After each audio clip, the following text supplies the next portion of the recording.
अब तुम सब जान चुके। सुबह की पहली रोशनी हो या रात की तारीकी, तुलोए आफ्ताब या गुरूबे आफ्ताब,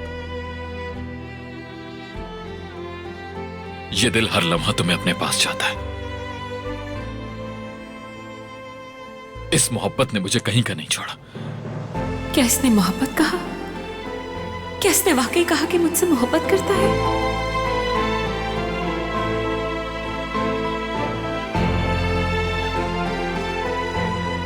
मरजान,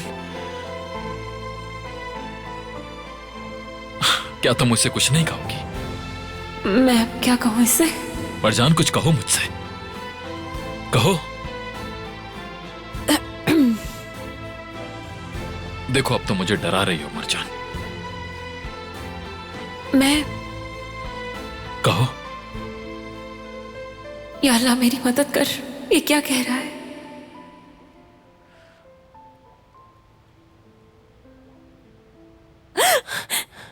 वहां से कोई आवाज आई है। कहां से? वहां पर कुछ है। कैसी आवाज? ये क्या कर रही हूं मैं? कैसी आवाज? जरा देखो वहां। कहां? अगर आप मरजान के सफर का कोई भी लम्हा मिस नहीं करना चाहते तो अभी सब्सक्राइब करें, बेल आइकन पर क्लिक करें और नए एपिसोड्स की नोटिफिकेशंस हासिल करें। मरजान,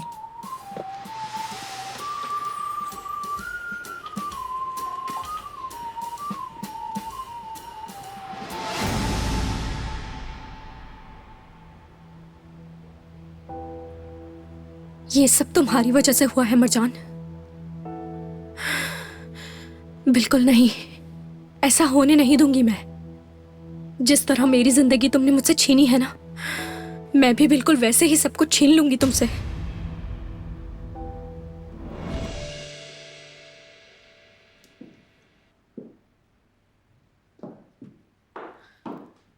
बिनास कैसी है मरजान? बहुत हद तक बेहतर हो गई है, संभल गई है, अब शुक्र है। ओह, अल्लाह शिफा दे उनको। ये तुम्हारे कपड़ों पर कीचड़ क्यों लगी हुई है? कुछ हुआ था तुम्हारे और आतिश के दरमियान? कुछ भी तो नहीं। मैंने बताया था ना कि मैं गिर गई थी, बस इसीलिए। मैं जाकर चेंज करके आ जाती हूँ। नहीं मेरी जान, पहले तुम मुझे बताओ कि जो कुछ भी हुआ है। चलो बैठो यहाँ और सब बताओ मुझे क्या हुआ है। कुछ हुआ है। वो मैं जो भी हुआ है बताओ मुझे मरजान। आतिश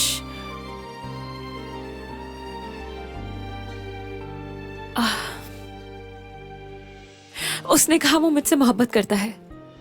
क्या?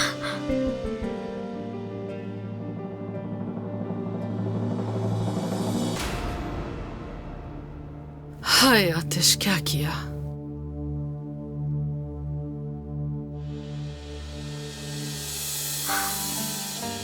मुझे तो पहले ही अंदाजा था। हाँ। तो फिर तुमने क्या जवाब दिया उसे? मैं क्या जवाब देती देमित? मैं बहाना बनाकर वहां से भाग गई और गिर गई। आए मरजान, अब मैं कैसे समझाऊं तुम्हें? मैं होश में ही नहीं थी। और तुम तो जानती हो कि हमारी शादी नॉर्मल शादी की तरह है ही नहीं। और ये भी जानती हो कि इस घर में मैंने क्या कुछ सहा है।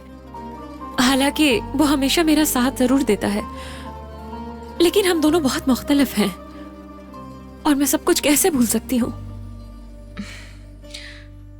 ठीक कहा। लेकिन पता है, जब भी दिल और दिमाग के दरमियान जंग होती है तो आखिर में हमेशा जीत दिल की होती है। तो अब क्या होगा देमित? हम दोनों कैसे एक हो पाएंगे? और अगर हम दोनों कभी एक हो भी गए तो क्या खुश रह पाएंगे? कभी कभी इंसान को अपने दिल के बजाय दिमाग की बात सुन लेनी चाहिए, ताकि उसे बाद में पछतावा ना हो और ज्यादा दिल ना टूटे।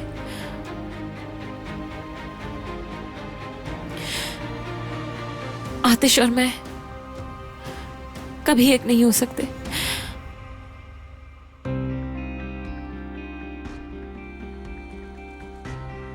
कम से कम इतनी बेवकूफ तो नहीं हो तुम। सारी सच्चाई तुम्हारे सामने ही तो है।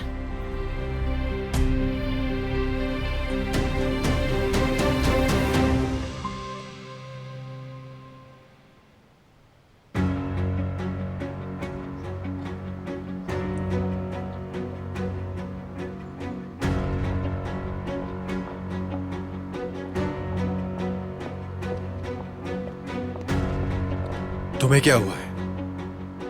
आतिश ने आज मरजान से अपनी मोहब्बत का इजहार कर दिया है। क्या? ये क्या कह रही हो तुम? जब सब लोग वहां पर एक दूसरे से बातें कर रहे थे ना, तो वो लोग गार्डन में बैठे रोमियो जूलियट बने हुए थे। सब कुछ खत्म हो गया ना ऐसे। कुछ भी खत्म नहीं हुआ है। हम कोशिश तो कर रहे हैं लेकिन हमारी बात नहीं बन रही। हम क्या करें बताओ मुझे। उसने कहा क्या है? क्या फर्क पड़ता है इससे? मेरे पास अब खोने के लिए कुछ नहीं बचा, सब कुछ छीन लिया उसने। अब वक्त आ गया है कि मैं कोई कदम उठाऊं। दिमाग में क्या चल रहा है तो बहुत कुछ, पता चल जाएगा। हिम्मत भी मत करना। मरजान को कोई भी तकलीफ नहीं पहुंचनी चाहिए। बात समझ रही हो ना मेरी? मुझसे पूछे बगैर कोई कदम नहीं उठाना। ठीक है, मैं तुमसे बाद में बात करूंगी।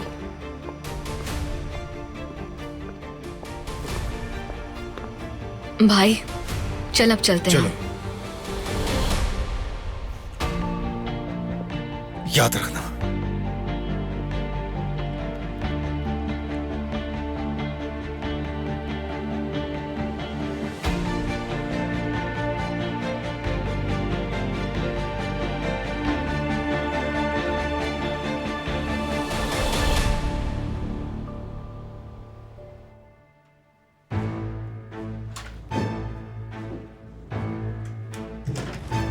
आसली बेटा, मैंने मरजान और दैमत को बात करते सुना एक दूसरे से। आतिश ने दिल खोलकर मरजान से कह दिया कि वो उससे मोहब्बत करता है। मालूम है मुझे अम्मी। तुम्हें पता था? मैंने देखा था, काश कि उन्हें ना देखती। बहुत मुश्किल से खुद को संभाला है मैंने। हम क्या कर सकते हैं, ना चाहते हुए भी आतिश को खो चुके हैं। लेकिन एक मौका अभी भी है हमारे पास। मरजान, वो अभी तो मुकाबला कर रही है, मगर कब तक करेगी ये नहीं पता। किसी भी लम्हे टूट सकती है, इसलिए हमें जल्द ही कोई कदम उठाना होगा। मैंने सोच लिया है। अगर ये आतिश की सच्चाई के हवाले से है तो ऐसा करने का सोचना भी नहीं, ठीक है ना? वो नहीं, कुछ और सोचा है मैंने अम्मी, उससे बहुत अच्छा। जैसा आपने कहा था बिल्कुल वैसा ही। अगर भेड़िया अपना रास्ता नहीं बदल सकता तो हम उसके लिए एक मोहरा ला खड़ा कर देंगे। शाबाश। आतिश के सफर को जानने के लिए फौरन चैनल को सब्सक्राइब कीजिए और बेल पर क्लिक करें ताकि आपको फौरन से हमारी न्यू एपिसोड्स की नोटिफिकेशंस मिल सकें।